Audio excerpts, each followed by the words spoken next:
बड़ी और अहम जानकारी के साथ बड़ी खबर उससे आपको रूबरू करा दें। बड़ी जानकारी, आज से संसद का 3 दिवसीय विशेष सत्र सदन में आज पेश होगा महिला आरक्षण बिल।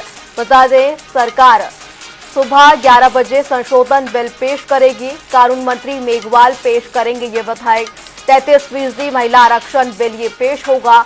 परिसीमन बिल पर भी पक्ष विपक्ष आमने सामने होंगे। 3 दिवसीय ये विशेष सत्र संसद में महिला आरक्षण बिल पर बोलेंगे पीएम मोदी। गृह मंत्री अमित शाह भी चर्चा का जवाब देंगे। बता दें, लोकसभा में 16 से 17 अप्रैल को 18 घंटे ये चर्चा होनी है। संसद का 3 दिवसीय ये विशेष सत्र है जिसमें महिला आरक्षण से जुड़े संशोधन विधेयक पर चर्चा होगी। सदन में आज महिला आरक्षण बिल पेश होगा। 3 संशोधन विधेयक जिन पर चर्चा होगी।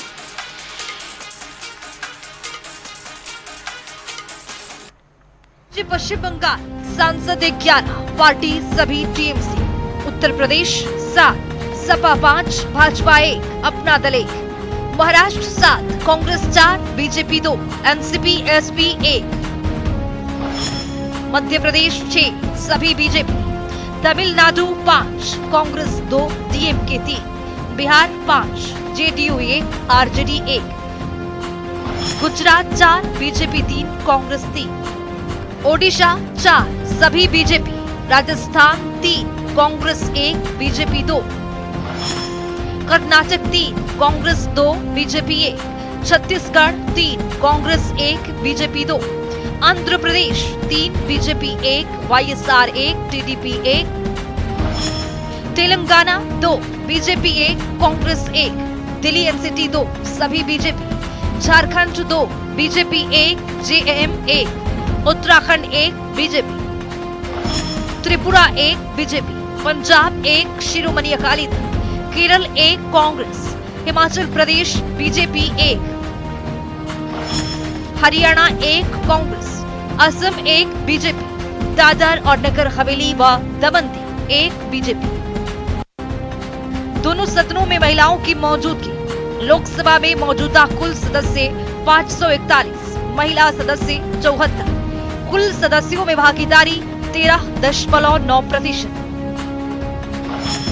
राज्यसभा में मौजूदा कुल सदस्य 242, महिला सदस्य 41, भागीदारी 16.9%। किन किन बिलों को पास किया जाएगा? 131वां संविधान संशोधन विधेयक 2026 का हिस्सा रहेगा। लोकसभा सीटें 850 करने का प्रस्ताव। राज्यों से 815 और केंद्र शासित प्रदेश से 35 सीटें हो सकती हैं।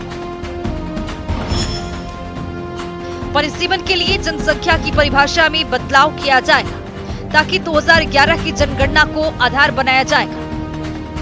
परिसीमन संशोधन विधेयक 2026 नई जनगणना के आधार पर सीटों का पुनर्वितरण, इसके लिए परिसीमन आयोग का गठन किया जाएगा।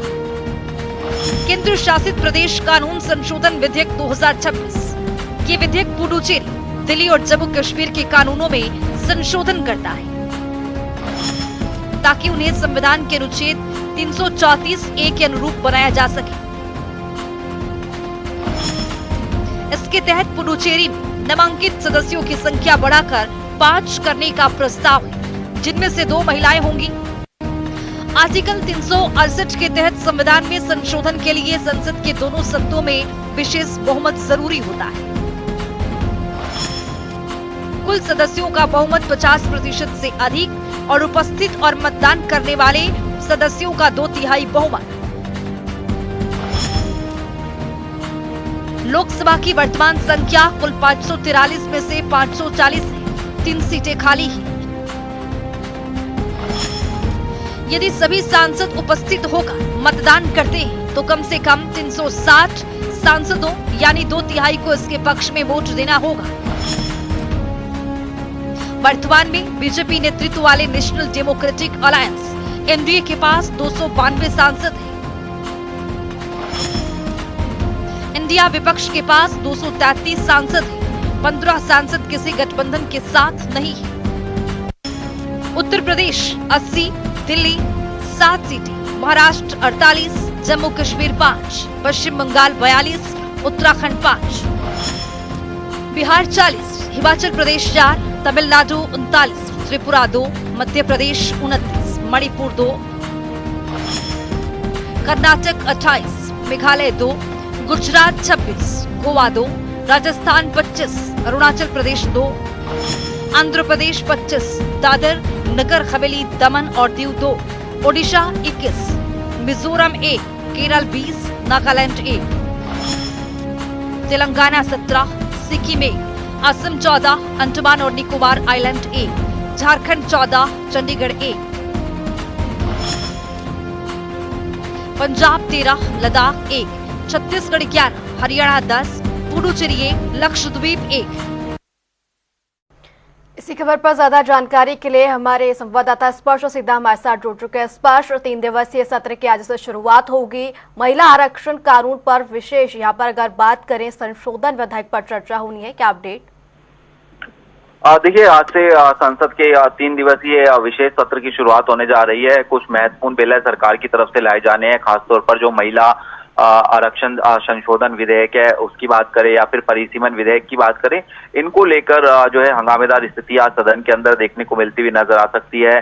सरकार का पक्ष है कि जो महिला आरक्षण संशोधन विधेयक है उसको लेकर विपक्ष को सरकार का साथ देना चाहिए, लेकिन विपक्ष अपनी तैयारी कर रहा है। विपक्ष ने कल भी हमने देखा कि मल्लिकार्जुन खड़गे की आवाज पर एक बड़ी बैठक जो है की थी, एक साझा रणनीति बनाने की कोशिश की थी, और आज भी विपक्ष की जो एक बड़ी बैठक है पार्लियामेंट के सत्र की शुरुआत होने से पहले होने जा रही है, और उसमें भी जो है किस तरीके से फ्लोर स्ट्रेटेजी हो उसको लेकर जो है रणनीति बनाने का काम किया जाएगा। ऐसे में कई सारे जो सवाल है वो विपक्ष के मन में है। खासतौर पर विपक्ष ये कह रहा है कि जो महिला आरक्षण संशोधन बिल लेकर आया जा रहा है वो अचानक क्यों लाया जा रहा है, चुनाव से पहले जो है क्यों लाया जा रहा है, चाहे पश्चिम बंगाल की बात की जाए या फिर तमिलनाडु के चुनाव की बात की जाए। और खासतौर पर सरकार जैसे कह रही है कि 2029 के जो लोकसभा चुनाव होंगे उनसे पहले जो है ये जो बिल है उसको पास जो है करा देना चाहिए। तो इसकी टाइमिंग को लेकर जो कुछ सवाल है वो विपक्ष की तरफ से सीधे तौर पर उठते हुए जो है नजर आ रहे हैं। दूसरी तरफ अगर हम बात करें परिसीमन को लेकर, खासतौर पर जो हंगामेदार स्थिति है वो कहीं ना कहीं जो है बनती हुई सदन के अंदर नजर आ सकती है, क्योंकि विपक्ष का कहना है कि